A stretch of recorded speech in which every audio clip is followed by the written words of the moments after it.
untuk Onyx Prodigy, apalagi yang dapetin juga Hayabusa, V4nov. Satu poin kalian dapatkan di bawah menit pertama itu udah awalnya baik sih. Ya tapi awal yang kurang baik sih datang dari Baxi yang selalu diganggu terus oleh dua player ini yaitu Extreme dan juga Monk, tapi Monk masih bisa mencoba mengelak dengan ada Shadow King masih bisa menyelamatkan dirinya dengan satu bar SP terakhir. X-Wing Legends itu tidak akan selamat karena sudah ada glue. Iya, ditambah lagi dengan ada flame shot. Dua hilang dari teman-teman Onyx Prodigy, membuat Onyx Prodigy mungkin harus bisa coba untuk menarik urut lagi pelan-pelan karena dilihat dari bottom lane ya, ini sebenarnya menjadi suatu kekalahan juga bagi Idis walaupun Idis belum tumbang sama sekali. Ini adalah range lawan melee attack Om Wawan. Lebih ke arah memang gini loh, itu bukan masalah dari melee dengan range ya. Yes, itu memang salah satu faktor. Tapi untuk masuk ke late game-nya nanti, Clean pasti jauh lebih efektif. Karena dia punya item damage dibandingkan dengan Idit yang 100% akan melakukan build up ke arah defense. Iya, betul sekali. Dan baik lagi itu juga scaling lagi dengan damage yang diterima, tapi yang diterima oleh Turtle ini adalah serangan dari RB Bopeng. RB Bopeng ini masih mencoba untuk mengambil Turtle terlebih dahulu, di mana Onyx Prodigy dipaksa mundur, tapi Onyx V4nov coba untuk mengambil Turtle yang ada, tapi terlalu telat karena B-Boy telah mengambil dengan ada bantuan dari Retribution. Oke, belum ada peperangan berlanjut yang dilakukan oleh kedua tim, tapi RB Bopeng sepertinya udah punya dari buff Turtle. Dia udah siap banget untuk fight berikutnya. Bahkan kalau kita lihat Lolitanya udah di depan sana mencoba untuk menghajar seorang Moon dan juga X-Wing tadi Vanguard sebagai damage dealer terutama juga dari RB Bopeng. Belum ada yang overturn dikeluarkan dan ketenangan mulai terjadi lagi. Iya, ketenangan mulai terjadi lagi. Ini selalu pattern dari kemarin. Permainan adalah selalu pelan-pelan tapi pasti gitu loh. Dan survive siapa yang survive di game dulu, yang nggak survive adalah jadi seorang Farsianya karena sudah ada Nomi 16 juga yang datang. Ada Taman Flicker membuat dua player dari Onyx Prodigy dikarenakan sangat-sangat berbahaya sekali, tapi ternyata hanya satu yang tumbang, yaitu Maipan dari seorang Farsia. Tapi V4nov sepertinya tidak menerima hal tersebut, mencoba untuk melakukan poking damage karena teman-teman dari RB Bopeng, tapi tidak ada backup, membuat Hayabusa harus merelakan satu teman yang tadi tumbang. Tadi position yang dilakukan oleh Maipan terlalu di tengah-tengah sih menurut gua. Jadi gampang banget untuk dihajar oleh teman-teman RB Bopeng dan akhirnya ditambah lagi pakai flicker. Udah akhirnya dia juga mau nggak mau harus tumbang. Nah itu nggak boleh sampai terjadi lagi buat Maipan. Dia sebagai damage dealer juga bakal membantu teman-teman dari Onyx Prodigy tentunya. Iya, dan dari B-Boy pun sudah mulai mencoba untuk rotasi dengan gulingan ininya ya, ban serep darknya ya, dan tiba-tiba B-Boy pun dengan damage yang lebih besar lagi dari teman-teman dari Onyx Prodigy. Dan pun dikeluarkan kembali dan tiba-tiba Farsia pun mengeluarkan lagi Petra Extract untuk memberikan damage tambahan, tapi sayang sekali mati harus ditambahkan di tangan seorang Kagura. Begitu pun juga dengan V4nov yang bermainnya sangat-sangat agresif dari tadi. Begitu pun juga Gemini yang agak telat untuk catch up-nya, tapi tiba-tiba B-Boy pun dikalahkan. Gemini pun masih bisa mundur belakang, tapi dia yang overturn sudah connect ke arah seorang Yuzong. Di sisi Moonnya sudah menjadi seorang perempuan menerima damage ke arah seorang Saizu, tapi Saizu pun masih bisa survive dengan beberapa HP terakhir. Yes, apalagi ditambah dengan 3 detik menuju Turtle yang kedua akan segera menjadi milik RB Bopeng atau Onyx Prodigy. Tinggal bagaimana setup mereka. Bahkan war barusan sebenarnya rugi nggak rugi untuk Onyx dan juga RB Bopeng ketika Boy juga harus tumbang, tapi V4nov juga harus tumbang. Tapi kali ini teman-teman dari Onyx Prodigy mereka langsung ambil setup ke arah Turtle-nya. Mereka nggak mau sampai kehilangan Turtle-nya lagi karena Fedor Asher belum dikeluarkan. Tapi Boy kali ini mencoba untuk mendapatkan retribution-nya Israel kali ini. Bahkan dia mencoba untuk mundur, Shadow King udah dikeluarkan. Tapi lihat dari V4nov-nya masih bisa melakukan Quad Shadow untuk mundur ke area belakang. Bahkan Zarkovic kali ini udah muncul dengan Splash Blade-nya, tinggal mencari bulir-bulir siapa yang akan masuk, siapa yang akan kesurupan oleh Zarkovic. Mulai menuju ke arah Gemini, tapi enggak. Gemini kali dalam ancamannya cukup besar dan Gemini harus hilang di tangan Rusi, dan kali ini mid lane-nya akan menjadi milik dari RB Bopeng. Betul sekali, dan Extreme pun harus mundur terlebih dahulu karena tadi ada Lolita, dan ini kita bisa melihat bahwa dari bottom lane ini pertarungan antara dua tank, satu level 8, satu level 6. Flicker dikeluarkan, mungkin kepencet, tapi tidak apa-apa karena memang kondisi juga lumayan berbahaya dan resiko juga bagi Moon dengan adanya 4 player di arah bottom lane. Tapi di sisi yang bisa dibilang agak-agak unik adalah pergerakan dari V4nov yang dari tadi mencoba selalu maju ke arah depan, dan Moon pun sepertinya lagi dikasih pressure oleh dua player dari teman-teman RB Bopeng. Sedikit ada Shatter, tapi tiba-tiba dari lempar ke belakang dan bisa orang Lolitanya. Lolita pun masih bisa survive, tiba-tiba yang bisa survive adalah seorang Matilda yang dikena stun begitu saja, tapi masih ada Purify untuk melarikan diri. Idit pun harus tumbang itu saja, dan akhirnya bottom lane turret telah diambil oleh teman-teman dari RB Bopeng. Tapi yang tidak tersadarkan oleh kamera bahwa Vanguard juga habis dibantai oleh Vimornov di area tengah. Tapi sisi lain kali Vimornov mau kemana kamu, udah ditungguin sama Baxia di area belakang. Dan itu adalah pemilihan yang bijak, jalan yang bijak oleh B-Boy kali ini mendapatkan satu Vimornov. 3 poin dead didapatkan oleh Vimornov di menit ke-6. Ini juga nggak baik banget. Sedangkan tadi kita ngeliat ya di RB Bopeng dengan 3 tank yang dimiliki, kita berpendapat bahwa nggak ada damage dealernya. Tapi ternyata mereka bisa catch up, mereka bisa benar-benar bermain dengan sangat baik, bahkan mendapatkan 9 poin kill sekarang. Betul, dan dari Hayabusanya sih aku agak bingung loh. Kenapa pergerakannya kayak agak terlalu agresif, terlalu maju terus. Ya, lebih ke arah bahwa dari item damage sih yang belum jadi ya. Dan inilah yang diprestasikan oleh RB Bopeng. Mereka punya hero yang tebel-tebel buat 3 bahkan, dan ini membuat tapi bentar dulu mau tiba-tiba ada Nominum Test yang dikeluarkan. Yuzong pun mengeluarkan lagi Black Dragon Formnya, tapi speed sudah dikeluarkan di arah belakang, mencoba untuk mengambil salah satu hero dari teman-teman Onyx Prodigy. Tapi yang paling maju adalah Saizu yang mengenal Lolita pun langsung diberikan serangan yang paling efektif dari seorang Hayabusa, dan Lolita pun ditumbangkan di tangan Veteran X-Ray. Double kill didapatkan oleh seorang Fasya. Yin yang untuk menyalakan, tapi masih belum ada yang terkena oleh payung dari Kaguran, membuat Onyx Prodigy masih bisa survive walaupun semuanya tinggal tipis darahnya. Gua kira ya itu bakal kena ke anak-anak Onyx Prodigy, tapi ternyata bisa dikembalikan keadaannya. Tapi yang menarik, RB Bopeng dengan 3 member yang tersisa, 2-nya hilang, mereka bisa dapetin objektif turtle loh. Ya, 3 turtle ya tadi untuk RB Bopeng juga, tapi melanjutkan lagi sebenarnya. Di sini RB Bopeng mereka selalu memaksa untuk bisa menghalau agar Onyx Prodigy gak dapetin item terlalu cepat, terutama untuk Vimornovnya.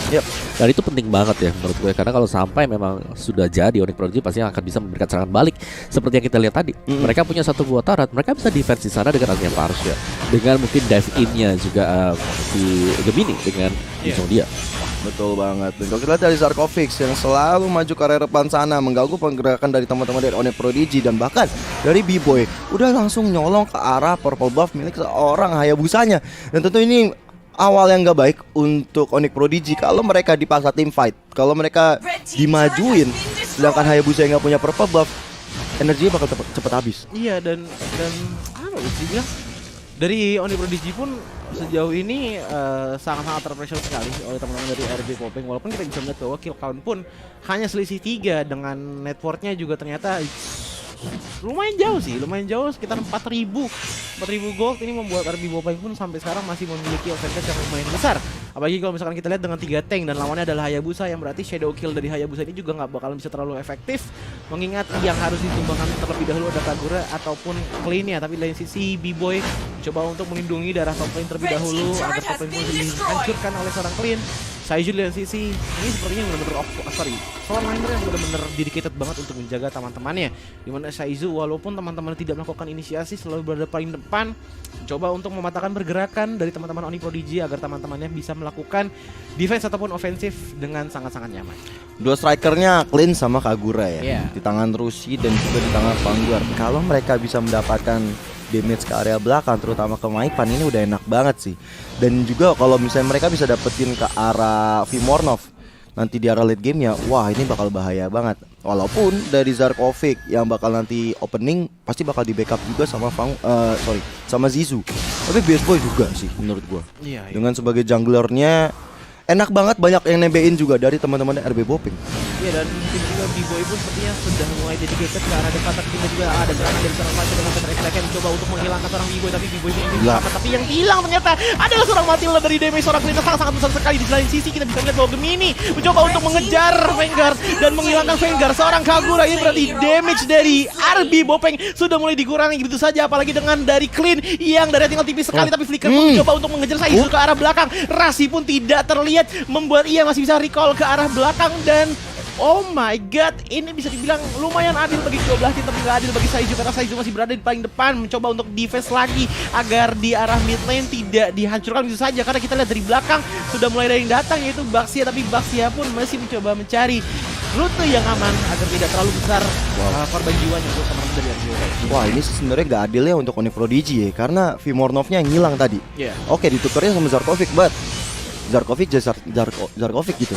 Karena iya dong, maksudnya glue gitu kan yang hilang, bukan jungler ya, bukan Beast Boy atau bukan Rusi atau Vanguard. Dan ini dia item kita Om di menit 11. Ya, benar-benar untuk defense ya bagi RB Bopeng, di mana mereka akan hanya mengandalkan clean bersama dengan Kagura. Sedangkan untuk Onyx Prodigy ini masih wajib untuk menunggu adanya lagi satu buah item untuk Parsha, entah itu adalah Divine Glaive atau mungkin dari Holy Crystal untuk bisa memberikan efek yang sangat sakit. Karena dengan dua kombinasi item aja, Clock of Destiny, Lightning Trajectory, kita tahu betapa sakitnya satu buah Fedor Elsa ketika mengenai Baxia yang ada di sana. Itu Baxianya, iya, dia harus terima semua damage-nya. Iya, mau gak mau ya, karena memang tadi lagi split juga untuk RB Bopengnya ya. Si Zarkovic-nya memang nangkep Vimornov yang ada di bagian belakang. Oke, kayak ini Lord yang pertama, Lord yang biasa aja sudah mulai didapatkan oleh teman-teman RB Bopeng. Bahkan Beast Boy kali ini mencoba untuk mengejar atau mencari di mana letak keberadaan dari Hayabusa Vimornov. Sudah muncul Vimornov ya di taunting depan sana dengan Quad Shadow.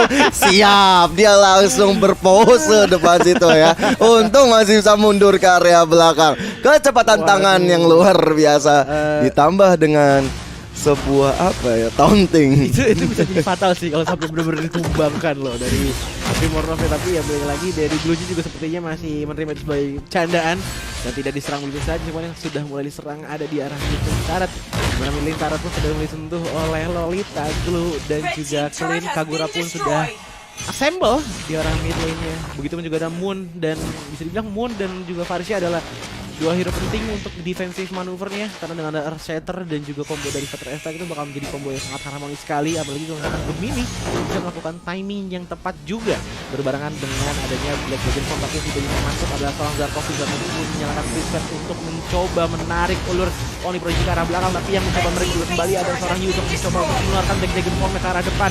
Begitupun juga dengan dari Moon masih bisa survive, tapi masih ada flicker ke arah belakang dari Tom Flynn, sudah menghancurkan dari turretnya, tapi Baxia pun nggak mau di situ saja. Shadow Kill dinyalakan ke arah Kagura dan juga Lolita, tapi damage-nya masih belum terlalu berasa karena perbedaannya kurang 7.000. Ini sangat-sangat kurang sekali damage-nya untuk seorang Hayabusa. Ya, ditambah lagi dengan Hayabusa juga tadi dari Shadow Kill-nya terbagi ke Zizu dan juga ke arah Vanguard. Jadi damage maksimalnya nggak didapatkan. Dan kali ini mereka mencoba untuk mendefense dulu. Setelah mereka udah kehilangan satu inhibitor turret di area atas dan di area tengah, tentunya menunggu bagaimana Maipan akan merespon sebagai high ground defense ya. Fedor Ice Strike-nya harus benar-benar coba dimaksimalkan, coba untuk membuat teman-teman dari RB harus mundur. Ini dia untuk replaynya. Yes, ini sebelum ada Lordnya sih sebenarnya ini. Ini yang dimana memang Fedor Ice Strike-nya bisa makan, tapi Zarkovic bisa dapetin si Hayabusa ya, yang ada di bagian belakang itu dia prosesnya. Dan kita tahu banget bahwa tadi ketika semua inhibitor sudah hilang, nah ini dia inhibitornya hilang, ini masih adanya misposisi sebenarnya kalau aku bisa bilang, karena fightnya tertarik terlalu ke belakang, yang dimana Fedor Airstrike tidak masuk ke dalam range dari tim fight tersebut. Itu ya, bener banget sih Om. Itu yang jadi problematika juga ya bagi teman-teman Prodigy, yang seharusnya mereka mungkin bisa untuk menahan at least cuma satu inhibitor turret aja, tapi karena gak dapat range ya, akhirnya dua-duanya bisa kecolongan. Dan ini yang gak boleh terjadi lagi sama anak-anak dari Onyx Prodigy. Apalagi sekitar 20 detik kurang lah udah mulai muncul Lord yang luar biasa di atas menit 12. Tentunya Lord yang udah enhance. Kali ini mereka udah standby di posisi masing-masing. Zarkovic selalu di garis depan, mencoba untuk mencolong satu Vimornov yang mungkin akan menjadi target operasinya. Kalau split-splitnya bisa masuk seperti tadi, ini akan menjadi awal yang baik banget untuk anak-anak RB Bopeng. Tapi mereka langsung melakukan setup ke area bawah. Dua tank bahkan sudah langsung mengcover ke arah Vanguard dan juga Rusi yang kali ini di garis depan mencoba untuk cicil-cicil terhadap Lordnya. Bahkan X-Win dia akan memberikan informasi tentunya kepada teman-teman dari Onyx Prodigy. Tapi lihat di area belakang, itu Hayabusa udah mulai dikejar-kejar. Fedor Ice Strike pun udah dikeluarkan. Black Dragon Form kali ini mencoba untuk memukul mundur teman-teman dari RB Bopeng. Tapi lihat dari B-Boy-nya, B-Boy Immortalnya pecah. Kali ini masih bisa selamat ke area belakang. Shadow Kill dikeluarkan menuju ke arah B-Boy. Tapi lihat dari Yuzongnya harus hilang, dan mau tidak mau Vanguard mendapatkan double kill. Split ke arah seorang Edit, dan bahkan Editnya pun harus hilang. 3 member Onyx Prodigy dinyatakan hilang untuk sementara. Ya, dan Lord pun akhirnya terbuka dengan lebar untuk teman-teman dari RB Bopeng, karena 2 lawan 5 bukanlah kondisi yang baik untuk teman-teman dari Onyx Prodigy. B-Boy memang sudah sedikit darahnya, tapi seenggaknya masih bisa sedikit membantu dengan adanya sedikit lemparan sisanya, cuman yang memberikan damage paling besar memang dari teman-teman di tangan Clean dan juga Kagura. Dari sisi akhirnya Purple Buffon sudah diambil dan ini akan membuat shadow kill dan juga quad shadow dari seorang Hayabusa akan 10% lebih lama karena tidak adanya 10% cooldown reduction. Dan kita bisa melihat bahwa inhibitor turret, ada 2 inhibitor turret yang sudah hancur. Tersisa tinggal 1 saja, membuat serangan dari RB Bope ini bakalan berasa sekali untuk teman-teman Onyx Prodigy. Tapi ingat ini setelah Lord yang ke-18 ya. Lord yang ketiga ya, belum yang level 3. Iya. Ya, nunggu yang level 3 nanti bisa dapetin buff ya. Cuman ya ini bisa menjadi penentu juga sih untuk RB Bope. Tapi clean-nya masih jauh banget sih di belakang, jadi lack of damage. Kembali lagi RB Bope, mereka butuh clean untuk kasih damage. Tapi lihat dari Moon-nya akan menjadi korban pertama. Sekian dikeluarkan ke arah depan sana B-Boy kali ini, dan juga ada Black Dragon Form kali mengincar ke arah seorang Vanguard yang masih bisa mundur lagi dan bahkan lihat Zarkovic masuk sampai ke arah base-nya, dan lihat Vega kill diamankan oleh Clean dan base menjadi target operasi. Belum ternyata karena minionnya tinggal tersisa 1. Nah ini dia Feather Ice Strike untuk High Ground Device tidak bisa menyelamatkan Onyx Prodigy karena RB Bope mengamankan match kita yang ketiga.